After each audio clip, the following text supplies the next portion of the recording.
Hello everyone, this is Friday the 9th of September, last day of the week where I promised that I would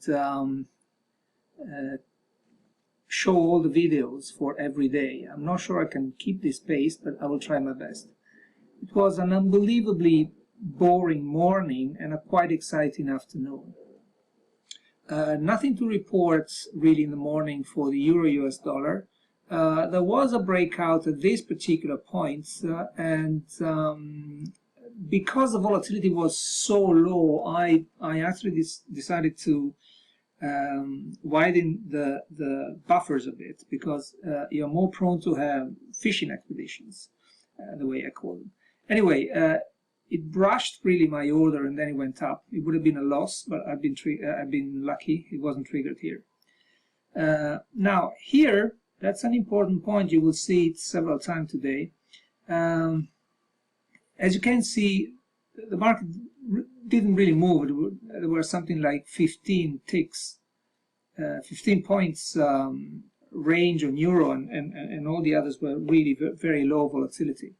So any particularly important-ish news will have an effect. And there was a guy speaking for the Fed, and I decided not to take the trades at 115. So I actually filtered this one. The idea wasn't a good one, because it would have been a great trade, especially because this was a great breakout. But anyway, as you can see, I should have waited until here for the signal, because we had no signal here. So my entry was later on. It was at 13.55, and it was a great trade, really great trade. First stop here, just above this range, and I was scalping today with the first half of the trades, so I had my first 10 points immediately, moved the stop to break even, and then the markets went down. I was quite happy to get out at S1, and I should have made more, but I didn't. This is at 14.35, sorry. This I decided to filter because it was correlated with the pound. As you can see in a second, I was already in the pound, and the market went down quite a lot already, and I didn't feel that. I felt quite satisfied with this. Pity, because I would have taken some more points here, but in terms of the system, if you use every single re-entry opportunity, this would have been an advanced trade, and you would have had some more points. Similar story for the cable.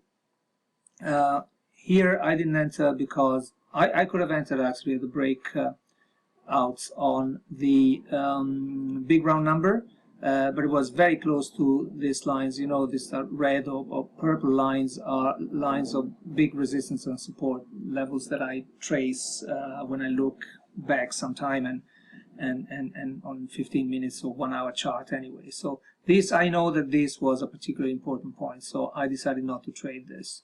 This was the famous 930 points where we don't trade a cable, and so nothing really happened. There was a spike up. I would have been caught completely off guard here, but as I said before, I didn't want to have a trade when the Fed guy was speaking, especially in these days, and I didn't take it. So I didn't take this either, and I really wanted to have a clear breakout of this level here.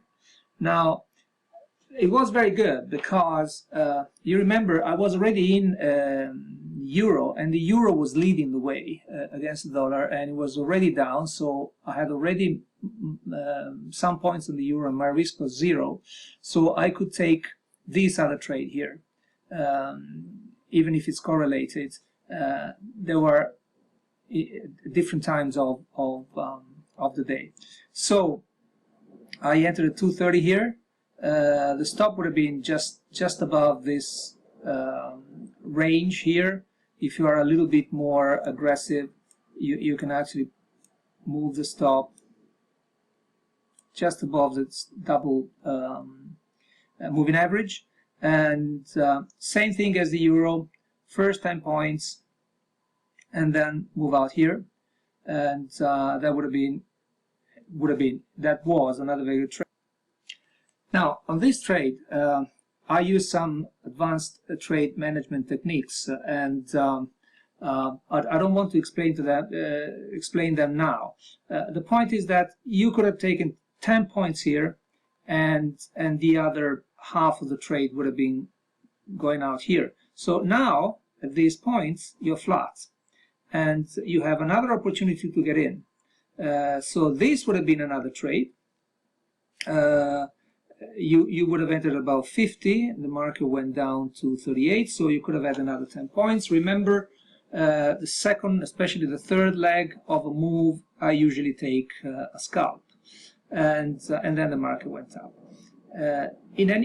I actually went out at about here after the market bounced on this reversal bar, but each way it would have been a very good trade. Similar situation, strangely enough, on oil. In the morning, nothing really happened. Wasn't triggered here. Here, you could have entered, but you see it's 47.01. So it's big round number. You should have waited for at least a 95. But if you enter at 95, you had a daily pivot here at 91. So this and this were definitely filtered. Then we don't trade. And then we have this. Now, this is one of the trades I took at 115 when there was a Fed talk. I didn't think that these talks would have had an impact on oil. In fact, they did somehow, but I was very lucky. I put my stop here at 1 o'clock, my stop entry here at 1 o'clock, and I didn't move it. So the market, I was filled at 74. The initial stop is somehow up here. You go down to 39. So my setup is that I take 10 points, but if I have enough time and room, I actually move the first target down, and I managed to have 20 points of this. What do you do after this? Well, definitely you move the stop to break even. If you want, with the second half of the trade, you just either get back your another 10 points, or you just follow this thing. The other thing, you can move it following this moving average here, but it would have given you just 3 or 4 points. The market rallied, nothing really happened. You have this sell signal here, and the breakout happens here. Now, I was quite wary about this. I didn't really want to take this trade. In fact, myself, I didn't, but I put it down because the rules are rules. And actually, on this signal, the breakout, so the real trade would have been here. You would have entered at 31, 30. The market didn't move a lot. It moved to 25. You had the opportunity of seeing this double bottom, and the market bounced back, and then it didn't even reach this point. So at this point, it's basically 4 o'clock. It's Friday, and if I was in, I would decide to get out at break even. So again, another good day for oil.